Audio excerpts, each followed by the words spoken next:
নমস্কার, শুরু করছি বাংলা বলছে। গত কয়েকদিন ধরেই 130তম সংবিধান সংশোধনী বিল নিয়ে তোলপাড় জাতীয় রাজনীতি। আমরা দেখেছি সংসদের দুই কক্ষেই এই বিল পেশ হয়েছে এবং বিল গেছে জয়েন্ট পার্লামেন্টারি কমিটিতে।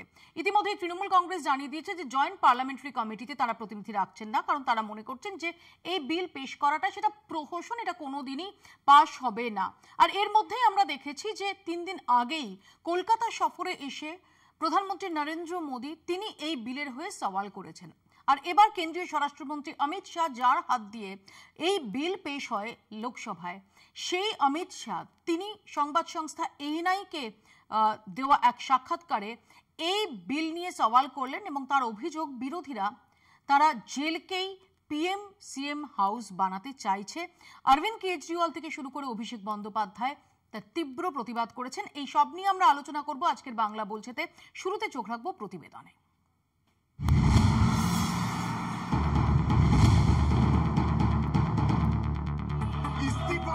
বাদল অধিবেশনের শেষ বেলায় বিল পেশ করে এবার তার পক্ষে হাওয়া তুলতে আসরে কেন্দ্রীয় স্বরাষ্ট্রমন্ত্রী। বিলে বিরোধিতা করে এর মধ্যেই জেপিসিতে প্রতিনিধি পাঠাবে না বলে জানিয়েছে টিএমসি। একই পথে হাঁটছে উদ্ধব ঠাকরেপন্থী শিবসেনা। বিলের বিরোধিতায় সরব কংগ্রেস সহ ইন্ডিয়া জোট। পরিস্থিতি বেকায়দায় বুঝে আসরে নামলেন কেন্দ্রীয় স্বরাষ্ট্রমন্ত্রী। সংবাদ সংস্থায় এএনআইকে দেওয়া সাক্ষাৎকারে তিনি জানালেন, জেলকে পিএম সিএম হাউস বানিয়ে কাজ চালাতে চায় বিরোধীরা। এভাবে দেশ চলতে পারে না। सरकार के विधेयक को या संविधान संशोधन को सदन में पेश न होने देना और इस तरह का व्यवहार करना, ये क्या लोकतंत्र में उचित है? क्या देश की पार्लियामेंट के दोनों सदन बहस के लिए है या शोरगुल और हल्ले के लिए है? क्या ये बिल पास हो जाएगा? मुझे तो विश्वास है हो जाएगा। कांग्रेस पार्टी में ही और विपक्ष में ही कई लोग ऐसे निकलेंगे जो मोरालिटी का सपोर्ट करेंगे, मॉरल ग्राउंड को बनाए रखने के लिए सपोर्ट करेंगे। অমিত শাহ যখন জাতীয় সংবাদ সংস্থায় সাক্ষাৎকার দিয়েছেন তখন অভিষেকের দুদিন আগের বক্তব্য ফের টুইট করেছে তৃণমূল। তাদের মতে বিরোধীদের খতম করে গণতন্ত্র চালানো যায় না। When 1E, the election commission couldn't be misused, then very conveniently the NDA government turned to another E, which is the Enforcement Directorate, which is a combination of E square. Its sole objective and the sole objective of this constitutional amendment is to jail opposition leaders, to crush Indian democracy and to manipulate the people's mandate. অভিষেকের প্রশ্নই যখন করা হয় কেন্দ্রীয় স্বরাষ্ট্রমন্ত্রীকে, তখন অমিত শাহ পাল্টা প্রশ্ন করে বলেন, জেল থেকে কি কেউ সরকার চালাতে পারে? क्या कोई मुख्यमंत्री, कोई प्रधानमंत्री या कोई मंत्री जेल में रहकर सरकार चला सकता है क्या? और अगर 30 दिन के बाद जमानत मिल जाती है तो वो फिर से शपथ ले सकते हैं। एक मुख्यमंत्री को किसी भी कारणसर जेल में जाना पड़ा, 30 दिन तक जमानत नहीं हुई, तो अब वो पदमुक्त हो जाएंगे, परंतु उनका बहुमत तो बना रहेगा। অমিত শাহের দাবি, শরিক দল হিসেবে বিলকে সমর্থন করবে নীতিশের জেডিইউ ও চন্দ্রবাবু নাইডু টিডিপি। एनडीए के जो पार्टीज हैं, क्या वो सब सहमत है इस जी सर, बिल को लेकर? सब चंद्रबाबू नायडू, नीतीश कुमार सब सहमत है। सब आप पर इस मॉनसून सेशन में वो इतने आगे तो नहीं आए आपको डिफेंड करने के लिए, आप अकेले नजर आए। नहीं, आगे आने का मौका ही नहीं आया, बहस ही नहीं होने दी। তবে এই সমর্থনের পরও কি মিলবে 2/3 সমর্থন? উত্তর দেননি অমিত শাহ। এখন উত্তর দেওয়া সম্ভব নয়, কারণ এই মুহূর্তে সরকারের পক্ষে 2/3 সমর্থন নেই। তাই দরকার বিরোধী শিবিরের ভোট। বিরোধীদের বুঝিয়ে কিছু ভোট কি নিজেদের দিকে টানতে পারবে এনডিএ? এই প্রশ্ন ঘুরপাক খাচ্ছে দিল্লির বাতাসে, যেমন ঘুরপাক খাচ্ছে ইন্ডিয়া জোটের আর কারা জেপিসি বয়কট করে তা নিয়ে। কলকাতা টিভি। আমাদের সঙ্গে রয়েছেন তৃণমূল কংগ্রেসের পক্ষ থেকে কৌশিক বিশ্বাস, কংগ্রেসের পক্ষ থেকে অভিষেক ব্যানার্জি, সিপিআইএম এর পক্ষ থেকে সৌম্যজিৎ রাহা এবং আমাদের সঙ্গে কিছুক্ষণের মধ্যেই যোগ দেবেন বিজেপির পক্ষ থেকে প্রীতম দত্ত। আমি প্রথমে অভিষেককে দিয়ে শুরু করব। অভিষেক, অমিত শাহ তিনি খুব জোরালো ভাবে এই বিলের পক্ষে সওয়াল করেছেন এবং তিনি অভিযোগ করছেন যে বিরোধীরা তোমরা জেলকে পিএম সিএম হাউস বানাতে চাও এবং যে কারণে এই বিলের বিরোধিতা।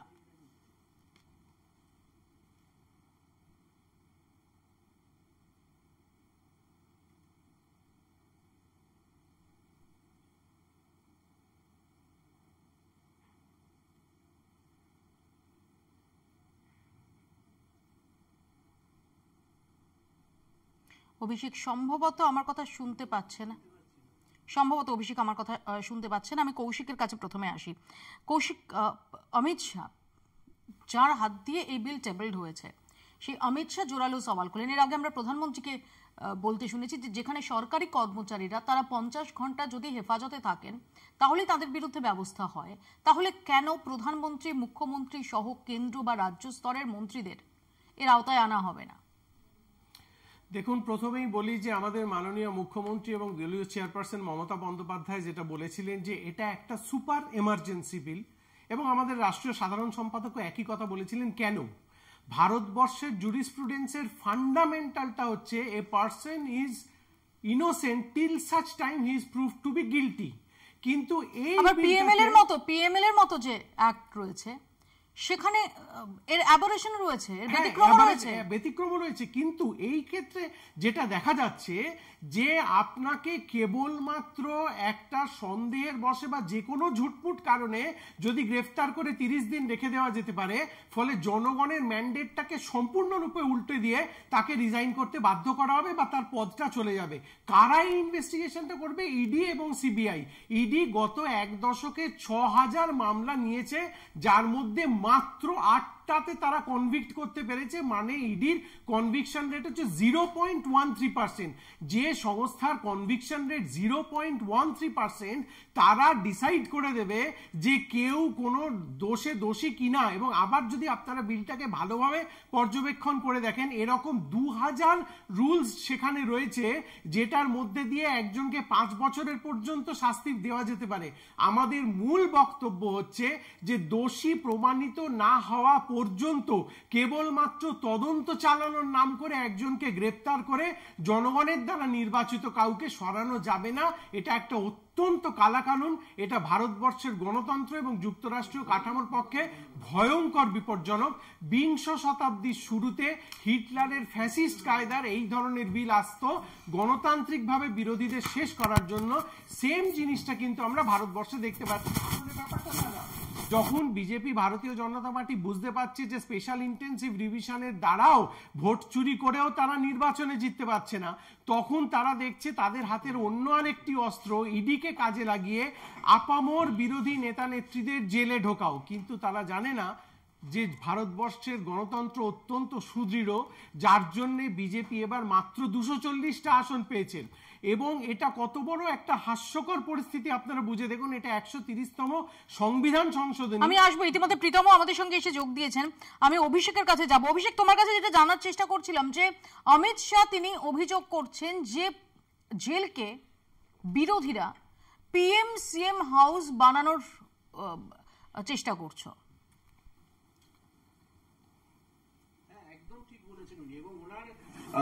এই কথাটা বলবার সঙ্গত কারণ আছে, কারণ 17 ফেব্রুয়ারি 2023 এই অমিত শাহ শিলংয়ে দাঁড়িয়ে মেঘালয়ের চিফ মিনিস্টার কনরাড সাংমা সম্বন্ধে বলেছিলেন দেশের সব থেকে দুর্নীতিগ্রস্ত চিফ মিনিস্টারের নাম কনরাড সাংমা। সেই এনপিপি এখন এনডিএ জোট সঙ্গী এবং কনরাড সাংমা জেলের ভেতরে নয়। এবং এরকম ধরো আমি একাধিক কথা বলতে পারি। ধরো একনাথ শিন্ডে এবার, বা ধরো সিদ্ধার্থনাথ সিং যে 3রা ফেব্রুয়ারি 2015 বলেছিল ভাগ মুকুল ভাগ, ভাগতে ভাগতে বিজেপি চলে গেছিল। আমার প্রশ্নটা খুব সিম্পল, হয় তুমি দোষী নয় তুমি দোষী নও। এটা চায়ের দোকানে আলোচনা হচ্ছে না। আমার স্বরাষ্ট্রমন্ত্রী যখন কাউকে দোষী অভিযুক্ত করছে, সেটা অজিত পাওয়ার হতে পারে, সেখানে দাঁড়িয়ে তারা জেলের বাইরে কেন? আর যদি জেলের বাইরে থাকেন তাহলে তাদের সম্বন্ধে অভিযোগটা কি মিথ্যে অভিযোগ ছিল? কেন এই প্রশ্নটা তুলছি? দেখো, অমিত শাহ বোকা না বা নরেন্দ্র মোদী বোকা না, তাহলে ওনারা করছেন কেন? তোমাকে একটা পরিসংখ্যান দিই। একনাথ শিন্ডে যখন ওই গৌহাটিতে গেছিলেন না 8 দিন, তার খরচ হয়েছিল, হোটেল খরচ হচ্ছে 70 লাখ টাকা। তো এরকম বারবার 70 লাখ টাকা, 1 কোটি টাকা, 2 কোটি টাকা এগুলো খরচ করে সরকার ভাঙতে তো অনেক টাকা খরচা হয়। এবার বিজেপি ব্যবসায়ী দল, এবার ওরা বোঝে যে সরকারকে ভাঙবার জন্য আমাকে, মানে ধরুন বিরোধী সরকারকে যদি ভাঙতে হয়, আমার কাছে দুটো অপশন আছে, হয় আমাকে হোটেলের বিল দিতে হবে অথবা 30 দিনের জন্য আমাকে জেলে ঢুকিয়ে দিতে হবে, তারপর সে বেকসুর খালাস হোক না। কিন্তু 30 দিনের জন্য সে যদি জেলে ঢুকে যায়, 31 দিনে সরকার এমনি ভেঙে যাবে। এবার ওরা একটা কস্ট বেনিফিট অ্যানালিসিস করেছে যে আমরা আর হোটেলের খরচ দিতে পারছি না। এবার হোটেলের খরচটাকে বাঁচাবার জন্য ওরা কি করছে? সংশোধন করছে সংবিধানকে। এটা মানে আজকে যদি আমরা এই আলোচনাটা করি যে এটা নৈতিকতার প্রশ্ন, আমি তো এই প্রশ্নটা করবো যে অমিত শাহ অভিষেক এই প্রসঙ্গে অমিত শাহ এনআই কে দেওয়া ওই সাক্ষাৎকারে ৩৯তম সংবিধান সংশোধনী বিলের রেফারেন্স টেনে বলেছেন যে ইন্দিরা গান্ধীর আমলে টপ অফিসার যারা তাদের প্রোটেকশনের চেষ্টা করা হয়েছিল। রাহুল গান্ধী তিনি 2013 সালে যখন কেন্দ্র অর্ডিন্যান্স আনছে, যখন আমরা জানি তদানীন্তন প্রধানমন্ত্রী মনমোহন সিং তিনি বিদেশ সফর থেকে ফিরছেন, তিনি তখন মাঝ আকাশে, সেই সময় রাহুল গান্ধী তার অ্যাংরি ইয়াং ম্যান ইমেজ সেবার প্রথম দেখা গিয়েছিল, তিনি ওই অর্ডিন্যান্সের কপি ছিঁড়ে ফেলেছিলেন, বলেছিলেন যে টেইন্টেড জনপ্রতিনিধি যারা তাদের কোনো রকম প্রোটেকশন নয়। যদিও এখন আমরা দেখি সেই লালু প্রসাদের পাশে তিনি বসছেন, লালু প্রসাদকে জল বাড়িয়ে দিচ্ছেন। না এক সেকেন্ড 2013 সাল অভিষেক একদম টেকনিক্যাল কারণে তোমার কথা শুনতে পাচ্ছি না, আমি তোমার কাছে আসবো। প্রসঙ্গই নেই। আমি হ্যাঁ বলো প্লিজ, বলো, শুনতে পাচ্ছি, আরেকবার যদি রিপিট করো প্লিজ। আচ্ছা কয়েক সেকেন্ড তোমার অডিও ছিল। আমি বলছি যে 2013 সালে যে অর্ডিন্যান্স টেস্ট ছিল সেটা অভিযুক্ত না, দোষী সাব্যস্ত হলে তার তুমি সরকারি পদ কেড়ে নাও, কারোর কোনো বক্তব্য নেই। অভিযুক্ত হলে কি করে হতে পারে? অভিষেক এটা খুব ভালোভাবেই আমরা জানি। অভিষেক প্রশ্নটা সেটা না, প্রশ্ন হচ্ছে ডেফিনেটলি সেটা ছিল কনভিক্টেড হলে, এবং যেটাতে পরে রাহুল গান্ধী তিনি নিজেই তাকে সেটা ফেস করতে হয়েছিল 2023 মার্চে, যখন 2 বছরের কনভিকশন হওয়ার কারণে তার সাংসদ পদ যায়, পরে আবার সুপ্রিম শীর্ষ আদালতের নির্দেশে তিনি সেটা ফেরত পান। প্রশ্ন হচ্ছে when it comes to tainted politicians, সেক্ষেত্রে তো অবস্থানটা খুব স্ট্রং ছিল। আবার আমি বলছি যে এখানে টেন্টেড এর প্রশ্ন আসেনি, এখানে কি অমিত শাহ অভিযোগ করছেন যে 3 বার হেরে রাহুল গান্ধীর মরাল গ্রাউন্ডটা, সেটাই তার যে মরাল স্টান্সটা সেটাই পরিবর্তন হয়ে গেছে। দেখো অমিত শাহ তো নরেন্দ্র মোদীর বা নরেন্দ্র মোদী রাহুল গান্ধী সাইকোলজিস্ট নয়, সাইকোলজিস্ট আমাদের আলাদা আছে, আমরা ওটা নিয়ে আলোচনা করছি না। আমি শুধু অমিত শাহকে একটাই সিম্পল প্রশ্ন, অমিত শাহ আপনার কাছে ক্লাসিফাইড ইনফরমেশন ছিল যে অজিত পাওয়ার এবং কনরাড সাংমা বা মুকুল রায় এরা হচ্ছে চোর, তাহলে তারা জেলের বাইরে আছে কেন? তারা আপনার জোট সঙ্গে এবং মুখ্যমন্ত্রী আছে কেন? এটা তো হতে পারে না আপনি বিশ্বশুদ্ধ লোককে নৈতিকতার দায় দেবে এবং তারপরে তারা আপনার দলের চিফ মিনিস্টার হলে তাদের 7 খুন মাফ। সৌমজিৎ জিনিস গত কয়েকদিন ধরে এখানে আলোচনা করছে মুফিয়া, তোমাদের শোতেও এটা নিয়ে বিস্তারিত ডিটেলস ক্রিটিক্যাল টেকনিক্যাল অ্যানালিসিস হয়েছে। আমি একটা জিনিসে অবাক হচ্ছি যে অ্যামেন্ডমেন্টটা এমন একটা জায়গায় আছে যে বোধহয় সুপ্রিম কোর্ট তো ঈর্ষা করবে এরকম একটা অ্যামেন্ডমেন্ট, যেখানে এভিডেন্সের দরকার নেই, ট্রায়ালের দরকার নেই, ক্রস এক্সামিনেশনের দরকার নেই, শুধু হচ্ছে একটা রিমান্ড বেস গভর্নেন্স অ্যাক্ট, যেন অ্যাজ ইফ যে কাউকে যদি হয় মিনিস্টারকে অপসারণ করতে হবে, অন্য রাস্তা পাওয়া যাচ্ছে না, 30 দিন জেলে পুরে দাও হবে। কারণ এখন একটা আমরাও তো ডিফেন্স লয়ার হিসেবে কোর্টে মামলা করি, মুশকিল হচ্ছে প্রিমিয়াম ইনভেস্টিগেটিং এজেন্সি যেই মুহূর্তে কাউকে ডিটেন করে সেক্ষেত্রে কোর্টসেরও ভিউ থাকে না একটু ইনভেস্টিগেশনের টাইম দেওয়া হোক। নর্মাল ক্ষেত্রে যেরকম হচ্ছে রিমান্ডের প্রেয়ার হয়, পুলিশ কাস্টাডি রিফিউজ করে দিয়ে জেলে বেলও দেওয়া হয়, এইসব ক্ষেত্রে সেই জিনিসগুলো কিন্তু হয় না। তো দেখা যাচ্ছে হচ্ছে একটা প্রিজাম্পশন অফ ইনোসেন্স যেটা হচ্ছে আনটিল প্রুভেন গিল্টি, এটাকে একটা লম্বা ছুটিতে পাঠিয়ে দেওয়ার একটা প্রক্রিয়া। এবং সেই ক্ষেত্রে হচ্ছে একটা জিনিস বুঝতে হবে যে মোটামুটি 30 দিন যদি না, একটা তো লজিক থাকবে, একটা তো লিগাল বেসিস থাকবে, স্যাংটিটি থাকবে, এবং এক্ষেত্রে bail delayed is minister removed, এই হচ্ছে কনসেপশন। খুব ভ্যালিড পয়েন্ট সৌমজিৎ। আমি এখানে তোমার কাছে আসবো, প্রীতমের কাছে এই বক্তব্য যে তাহলে জুডিশিয়ারির আর প্রয়োজনই হচ্ছে না, যেটা রীতিমতো জুডিশিয়ারিকে বাইপাস করে একটা ইনস্ট্যান্ট জাস্টিসের একটা প্রক্রিয়া। 2 হচ্ছে যেখানে তোমাদের বিরুদ্ধে শুধু নয়, যে যখন যেখানে ক্ষমতায় থেকেছেন, কেন্দ্রে হোক কোনো রাজ্যে হোক, তাদের বিরুদ্ধে ভুরি ভুরি অভিযোগ রয়েছে, বিরোধী রাজনৈতিক দল, তার নেতারা, তার প্রতিনিধিরা তাদের বিরুদ্ধে রাজনৈতিক উদ্দেশ্য প্রণোদিতভাবে এজেন্সিকে কাজে লাগানোর 30 দিন কাউকে হেফাজতে রাখাটা ক্ষমতাসীন দলের, সেটা কেন্দ্রে হোক বা কোনো রাজ্যে হোক, সেটা কোনো ব্যাপারই না। আজকে মপিয়াদি যে এই জন্যই তো ডিসকাশন হোক, আজকে জেপিসিতে গেছে, জেপিসিতে নিজে যার পয়েন্ট রাখুন। আপনি যদি চান আপনি অ্যাপ্লিকেশন দিতে পারেন, আপনাকেও জেপিসি ডাকবে, সব রকম ইনস্টিটিউশনকে ডাকবে, সবার কথা শোনা হবে। কথা শুনে সেটা তো ওনাদের ব্যাপার, ওনারা তো সংবিধান মানে না, বাংলা বাঙালিকে মানে না, ওনারা কিছুই মানে না। সেই তো বললাম তো, 2/3 সেটা তো 2/3 মেজরিটি তখন হবে কি হবে না দেখা যাবে। ওয়াকফ বিল দেখা গেছিল, এরপর দেখা যাবে, কিন্তু এটা পরের কথা। কিন্তু কথাটা হচ্ছে আজকে প্রক্রিয়া। আজকে আমাদের সংবিধান শুধু তো এরকম দেখালে হয় না যে সংবিধান খাতরে মে। ওই সংবিধানটাকে পড়তেও হবে। ওই খালি সংবিধান রাহুল গান্ধীর মতো নিয়ে ঘুরলে হবে না, পাপ্পুর মতো, এবং সেটাকে পড়ে সেটাকে নিজেদের মধ্যে আত্মস্থ করতে হবে। আমি শুধু একটু মনে করি দিই, যাকে নিয়ে আলোচনা হচ্ছে সেই অমিত শাহ কিন্তু এই পাপ্পু নিয়ে তার আপত্তি ব্যক্ত করেছিলেন, তোমার মনে আছে তো? হ্যাঁ, সে আছে। তো এবার দেখুন, আজকে তোমারই দলের নেতা যেদিনকে এই সংবিধান রচয়িতারা লিখছিলেন না, সেদিনকে ভাবছিলেন, মানে সেদিনকে হয়তো ভাবেননি যে এরকম আমাদের ভারতবর্ষের সময় আসবে যেখানে নির্লজ্জ পলিটিশিয়ান হবে। তুমি দাদা যারা বসে রয়েছি ওখানে, যারা আমরা পলিটিক্সে আছি, আমরা তো সবসময় বলি আমরা মানুষের জন্য কাজ করছি। তো আমাদের constitution by the people, for the people, of the people. তো সুতরাং তুমি কাদের নির্লজ্জ বলছো? অজিত পাওয়ার, আমি বলছি বিশ্ব শর্মা, এদের আমাকে শেষ করতে দাও। এরা কেউ অ্যারেস্ট হয়েছে কিনা আমি জানি না। তো এবার এরা যদি অভিযোগ এলো, তুমি দেখো আজকে আমি পশ্চিমবঙ্গ নিয়ে বলি, পশ্চিমবঙ্গ যেই কোটা অ্যারেস্ট, আজকেও তৃণমূলের এক এমএলএ কে আবার দৌড়ে অ্যারেস্ট হয়েছে। সে ড্রেনের ঝাঁপ দিয়ে দিয়েছিল, মোবাইল ফেলে দিয়েছিল, আবার তাকে ড্রেন থেকে তুলে নিয়ে এসছে এজেন্সি।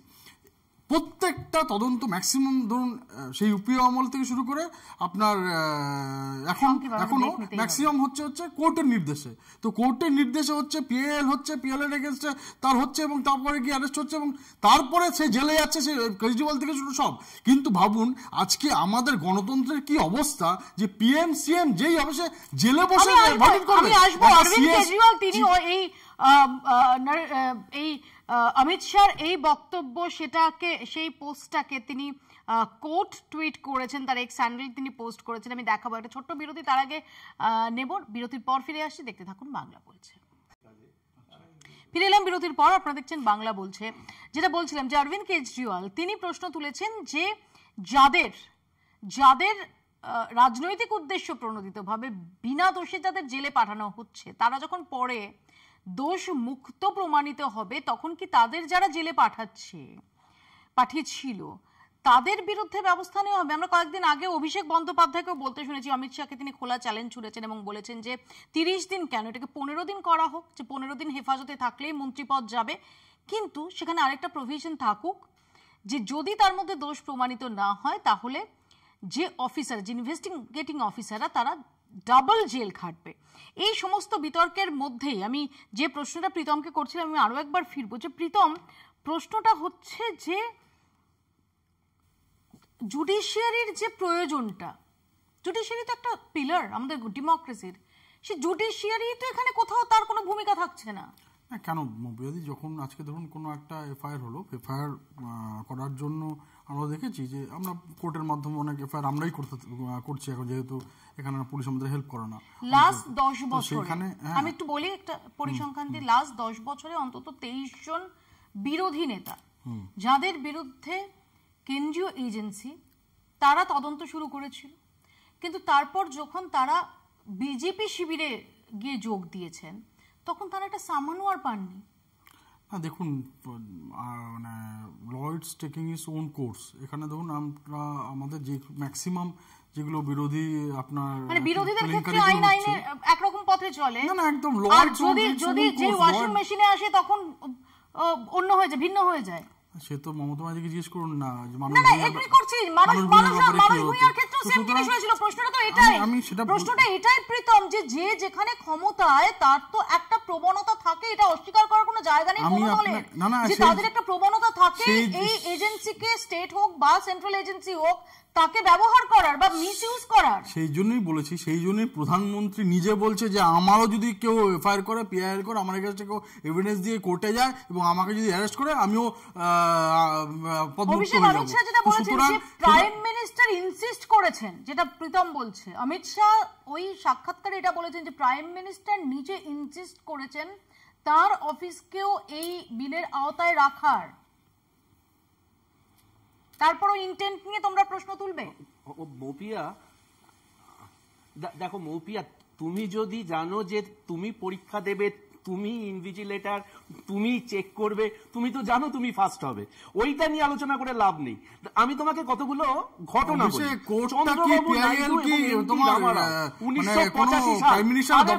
প্রীতম দাঁড়াও, তোমার কথায় আসছি, প্রীতম দাঁড়াও। এনটি রামারাও এবং চন্দ্রবাবু নাইডু 1985 সাল ভারতবর্ষের ইতিহাসে one of the fastest coup হয়েছিল। কেন হয়েছিল জানো? কারণ একই দলের ভেতর, অন্য কোনো দল নয়, সমর্থনে আকচি হয়েছিল। আমি এরকম ইতিহাস নিয়ে বলতে পারি। কেন এটা ইম্পর্টেন্ট? সবার কথা ছেড়ে দাও, একটু আগে প্রীতম বললো না আমরা এত নির্লজ্জ হয়ে গেছি। আমি জানি না ও মানে আলটিমেটলি বকলমে নরেন্দ্র মোদীকে ফেকু বললো কিনা, কারণ 12ই মে 2024 নরেন্দ্র মোদী হায়দ্রাবাদ থেকে দাঁড়িয়ে বলেছিলেন যে আদানি এবং আম্বানির ব্ল্যাক মানি আসছে হচ্ছে কংগ্রেসের কাছে। তারপর আদানি ছেলের বিয়েতে বরকর্তা হয়ে চলে গেছে। এতটা নির্লজ্জ হয়ে গেছে নরেন্দ্র মোদী।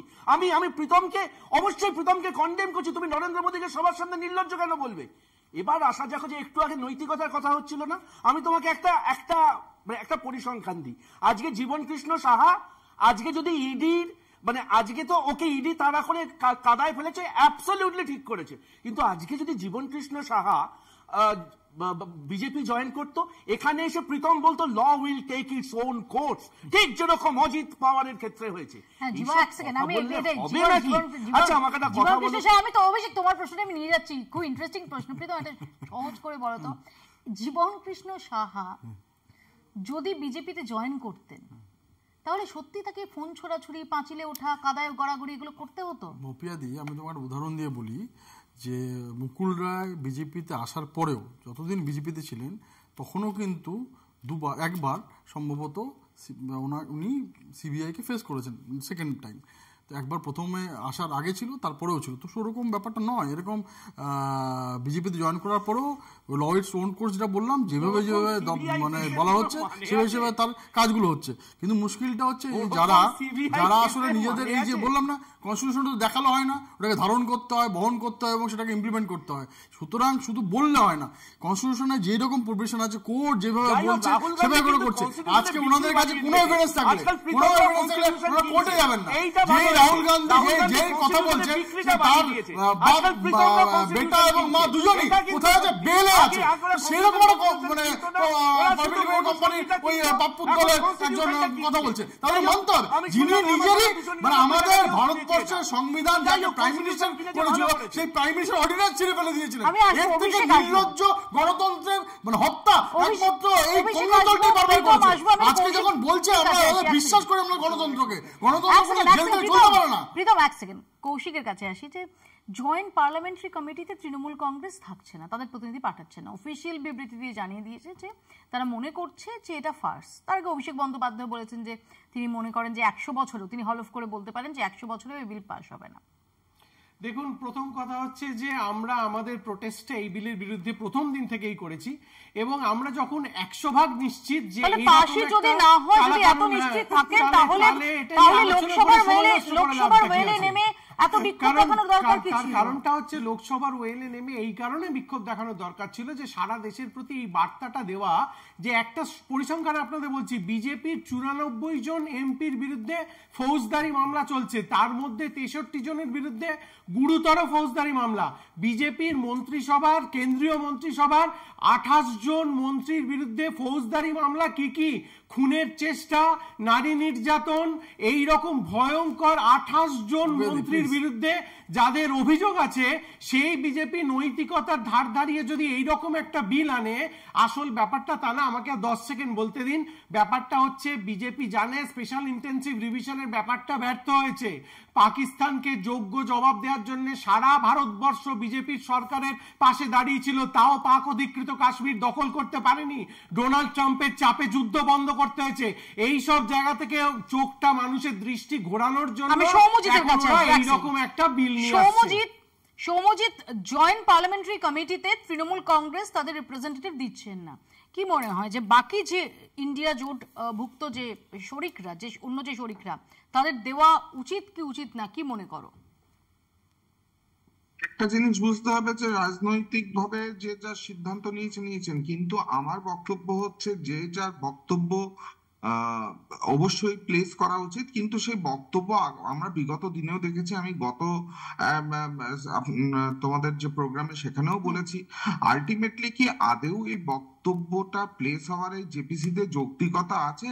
ক্রিমিনাল লজ যখন নতুন ইন্ট্রোডিউস হলো, জেপিসিতে তো গেল, অনেক রেকমেন্ডেশনই হলো, কিন্তু তড়িঘড়ি করে সেগুলোকে অ্যাসেস করার জন্য ডিসেম্বর মাসের 12 তারিখে প্লেস করে দিয়ে উইন্টার সেশনেই হচ্ছে পাস করে দেওয়া হলো। বিরোধীরা ওয়াকআউট করতে বাধ্য হলেন। এবং সাসপেন্ড, এবং যেটা তুমি মেনশন করছো না সেটা হচ্ছে রেকর্ড সংখ্যক বিরোধী এমপি তাদের সাসপেন্ড করা হয়েছিল, এবং সেই জানতে শূন্য করে হল খালি করে দেবো। কারণ আজকে যে জায়গাটায় আমরা আসছি, এই যে কনস্টিটিউশনের অ্যামেন্ডমেন্ট, আজকে মন্ত্রীরা যখন মন্ত্রিত্ব গ্রহণ করবেন, দুটো জিনিস হচ্ছে তারা পকেটে রাখতে হবে। তাহলে একটা, যে উকিলরা 30 দিনের বেল প্যাকেজ দেন তাদেরকে, আর না হলে টাইম মেশিন, দুটোর একটা। কারণ আলটিমেটলি তো টাইম সেন্ট্রিক, আইনের বাকি বিচার হলো, তদন্ত কি হলো দেখার দরকার নেই। তো এই জায়গায় তো হচ্ছে একটা মানে বেল প্যাকেজিং, কারণ detention is the new conviction, সেখানেই তাকে ধরে নেওয়া হবে। বাকি প্রিজাম্পশন, আইনের প্রিন্সিপালস, এইগুলোর উপরে তো বেস করতে হবে। বিজেপির যে বক্তব্য যে এই বিলটা কেন আনতে হলো, অরবিন্দ কেজরিওয়ালের নিদর্শনটা, সেটা কিন্তু বিরোধীদের জন্য বা সার্বিকভাবে গণতন্ত্রের জন্য তো সুখকর নয়, যেটাকে রেফারেন্স পয়েন্ট হিসেবে তুলছে বিজেপি। এবং যেখানে বলা হচ্ছে যে একজন জেলে যাওয়ার পরও তিনি সেখানে মুখ্যমন্ত্রী পদ তিনি ছাড়ছিলেন না, সেখান থেকে তিনি সরকার চালাচ্ছিলেন, এটাও তো গণতন্ত্রের জন্য খুব ভালো একটা বিজ্ঞাপন নয়। জাস্ট একটা পয়েন্ট, কোর্ট বলেছিল কিন্তু মরাল গ্রাউন্ড ওনাকে রেজিগনেশন দিয়ে দেওয়া উচিত। রেট্রোস্পেক্টিভ এফেক্টিভ যে বিগত দিনে যেসব মন্ত্রীরা 30 দিনের বেশি জেল খেটেছেন, তাহলে তারা হচ্ছে কন্টেস্ট করতে পারবেন না বা আগামী দিনে মন্ত্রীত্ব গ্রহণ করতে পারবেন না, সেটাও অ্যাড করা হোক। এরকম ইনস্ট্যান্স তো আছে, 30 দিনের বেশি হচ্ছে জেল খেটেছেন এরকম, তাদের এখনো বিচার প্রক্রিয়া শেষ হয়নি, সেই সব মন্ত্রীরা, তারাও তো এখনো মন্ত্রিত্ব আছেন, তারাও পার্লামেন্টারি আছেন। আমি আসবো সৌম্যজিৎ, আমি একবার শোনাবো যে রাহুল গান্ধী প্রসঙ্গে কি বলেছেন অমিত শাহ। मगर 3 चुनाव हारने के बाद मुझे लगता है फ्रस्ट्रेशन का जो लेवल है, वो सामान्य विचार विवेक जो होता है वो गवा बैठा है। पर वो राहुल गांधी कहते हैं कि लोगों के बीच तो वो जाते हैं, ट्रक ड्राइवर के बीच जाते हैं, खेतों में वो चाह रहे हैं, आप लोग तो नहीं जाते हैं। ऐसा है कि मैनेज कर कार्यक्रम करना और जनसंपर्क करना, दोनों के बीच में बड़ा फर्क है। অভিষেক, যেটা আমি আগেও বলছিলাম, আমি সেই বক্তব্যটাই শোনালাম যে 3 বার হেরে যাওয়ার পর ভোটে এমন ফ্রাস্ট্রেশন লেভেলটা এমন স্তরে পৌঁছেছে যেটা মরাল গ্রাউন্ড যেটা, সেটাকেও এফেক্ট করে দিচ্ছে। না, কি হয়েছে বলতো, অমিত শাহ এখন রাহুল গান্ধী সিন্ড্রোমে ভুগছে। মানে বিহারে যে পরিমাণ ভিড় হচ্ছে, উনি বুঝতে পারছেন যে এবার যদি বিহারেও সরকারটা ভাঙতে হয়, তাহলে এবার বাইরে থেকে ধার নিতে হবে। কারণ দেখো, টেসলার টাকা ফাঁকা ঢুকছে না, আমেরিকা থেকে যে টাকা পয়সাগুলো আসতো সেই টাকা পয়সাগুলো বন্ধ হয়ে গেছে। এবার সেখানে দাঁড়িয়ে ওরা হোটেলের বিলটা দিতে চাইছে না। এবার হোটেলের বিল যদি তোমাকে না দিতে হয়, তোমার কাছে পড়ে থাকছে কি, তোমাকে জেলে ঢোকানো। ওই কারণে অমিত শাহ এইসব কথাবার্তা বলছে। কিন্তু আমি যে কথাটা বুঝতে পারছি না, আমরা সত্যি সত্যি অরবিন্দ কেজরিওয়ালের জেল থেকে শাসন করা নিদর্শন অত্যন্ত খারাপ নিদর্শন। কেজরিওয়ালের বেলের সময় কোর্ট অ্যাবসলিউটলি একদম আমরা এখনো করছি, কিন্তু অরবিন্দ কেজরিওয়ালকে যখন বেল দেওয়া হচ্ছে তখন কোর্ট একটা ইন্টারেস্টিং অবজারভেশন দিয়েছিল। অরবিন্দ কেজরিওয়ালের বেলের সময় বলছে ওনাকে জেলে রাখবার মতো যথোপযুক্ত প্রমাণ পাওয়া যায়নি, নাম্বার 1। সেম থিং পার্থ চ্যাটার্জির ক্যাশ ফর জবের ক্ষেত্রে যখন বেল দেওয়া হচ্ছে এই 18ই আগস্ট, সেখানেও একই কথা বলা হচ্ছে যে তুমি গত 2 বছর ধরে ওর বিরুদ্ধে চার্জ গঠন করতে পারলে না। My question is very simple. আমরা সবাই জানি পার্থ চ্যাটার্জি অভিযুক্ত, শুধু না পার্থ চ্যাটার্জি অপরাধী। তাকে তুমি মানে তুমি এমন করে রাখছো, জাস্ট ভর্তি করে রাখছো ফর স্যালভেশন পারপাস। মানে আমি কি এখানে মানে জেলে কি মোক্ষ লাভের জন্য যাচ্ছি? আমাকে তো অভিযুক্তটা প্রমাণ করতে হবে। আজকে যাদের এই কনস্টিটিউশনের উপরে কোনো ভরসা নেই তারা এই কথাটা বলতে পারে। যখনই কোনো একটু আগে ওই বললো না যে কোর্ট বেল দিয়েছে, তো কোর্টই তো জাজ করবে যে আদৌ যে অ্যারেস্টটা করেছে তার মধ্যে কোনো এভিডেন্স আছে কিনা, বেল দেওয়া যায় কিনা। 100% কোর্টের তো প্রফেশন আছে নাকি কোর্টের কোনো প্রফেশনই নেই। তো সুতরাং এরা যে বারবার ভুলিয়ে ফেলছে এরা যার জন্য কোর্টে যখন জুডিশিয়াল কাস্টাডিতে রাখা হয়, জুডিশিয়াল কাস্টাডিতে এই ধরনের রাখা হয়, তুমি তদন্ত প্রভাবিত করতে পারো। কি বলছে এই লোকগুলো? তোমার বিরুদ্ধে অভিযোগ প্রমাণিত হতে পারে না, তুমি তদন্ত প্রভাবিত করতে পারো, এই শর্তে তোমাকে জেলে রাখতে পারি আমি। আজকে শুধু এনআরকি করার জন্য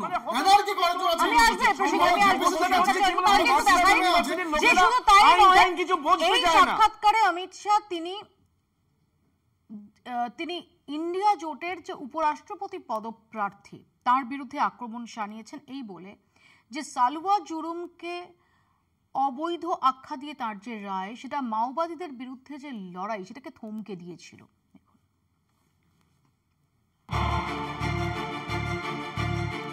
বিতর্ক দানা বেঁধেছিল সুপ্রিম কোর্টে প্রাক্তন বিচারপতিকে ইন্ডিয়া জোট প্রার্থী করার পরই। অভিযোগ উঠেছিল বি সুদর্শন রেড্ডি মাওবাদী সমর্থক, তাই সালওয়া জুলুম অভিযানকে নিষিদ্ধ করেছিলেন। सुप्रीम कोर्ट का रिकॉर्ड है, सलवा जुलम को इन्होंने खारिज कर दिया।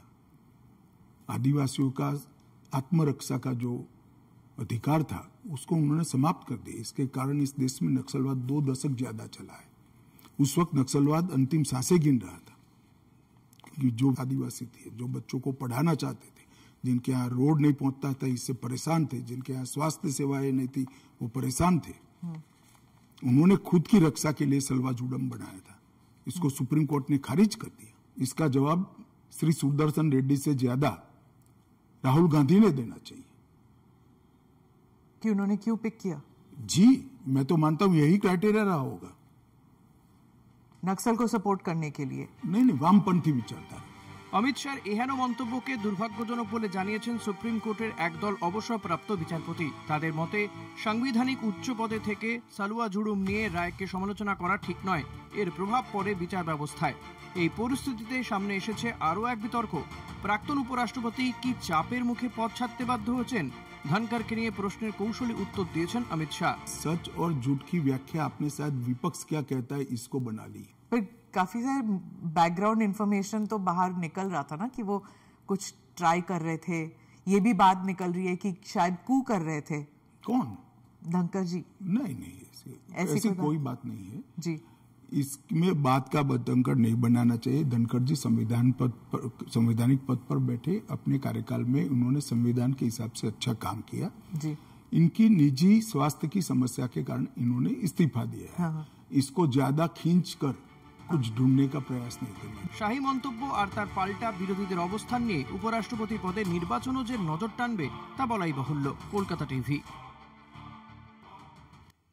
প্রথমে এই বক্তব্য নিয়ে অমিত শাহর এই বক্তব্য যে অবসরপ্রাপ্ত বিচারপতিকে নিয়ে, সেটা নিয়ে ইতিমধ্যেই বিচারপতিদের একাংশ তারা ক্ষোভ প্রকাশ করেছেন, উষ্মা প্রকাশ করেছেন।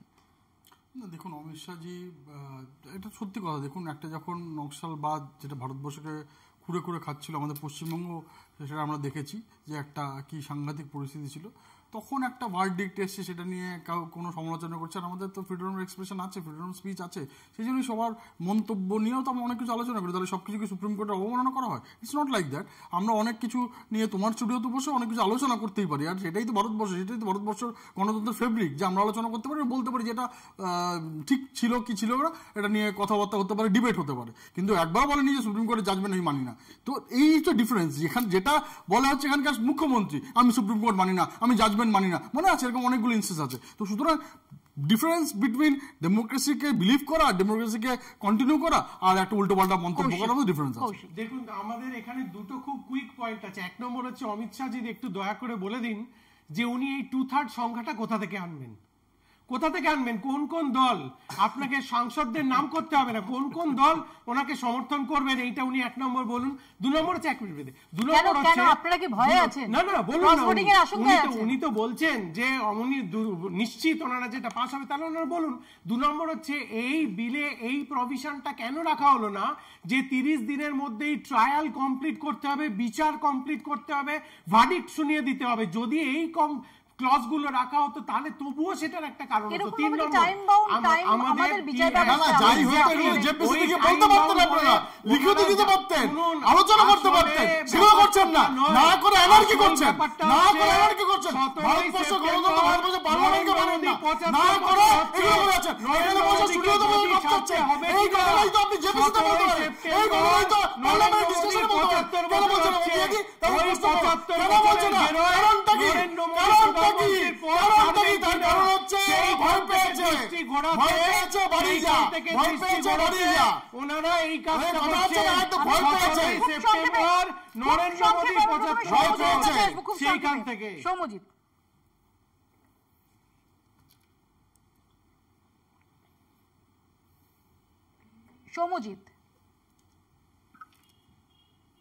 সৌম্যজিৎ, বি সুদর্শন রেড্ডি তার মনোনয়ন নিয়ে প্রশ্ন তুলেছেন, তার ভূমিকা, বিশেষ করে সালওয়া ঝুরুম সংক্রান্ত রায়ের ক্ষেত্রে তার ভূমিকা নিয়ে প্রশ্ন তুলছেন অমিত শাহ।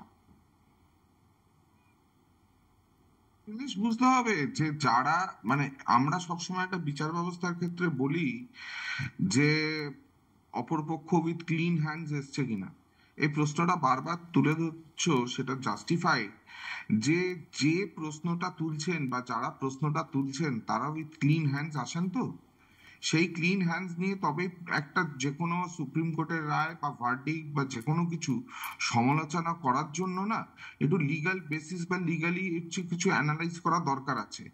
যেখানে যারা হচ্ছে কনস্টিটিউশনের মূল ভিত্তি, যেখানে ফেডারেল স্ট্রাকচারটাকেই হচ্ছে কুঠারাঘাত করছেন, তাদের ক্ষেত্রে আমার মনে হয় হচ্ছে এই ধরনের হচ্ছে ইলিগাল বেসিস অর ইলিগাল বা I should say illogical conclusion, illogical হচ্ছে অ্যানালিসিস হচ্ছে কোনোভাবেই হচ্ছে আমাদের মধ্যে আমল দেওয়ার দরকার নেই। অভিষেক, একদম 1 মিনিট আমাকে সাম আপ করতে হবে। অভিষেক,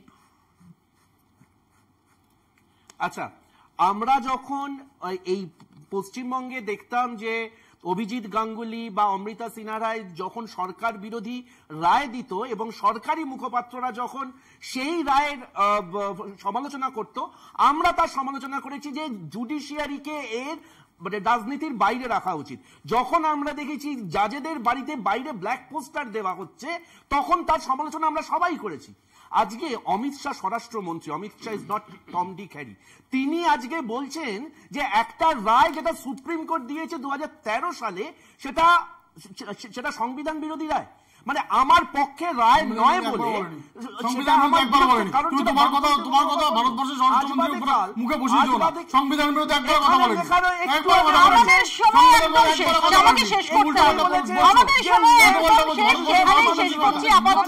আমি সবাইকে বিরত করছি কারণ আমাকে এখানেই শেষ করতে হবে। বাংলা বলছি এখানেই শেষ করছি। দেখতে থাকুন কলকাতা টিভি।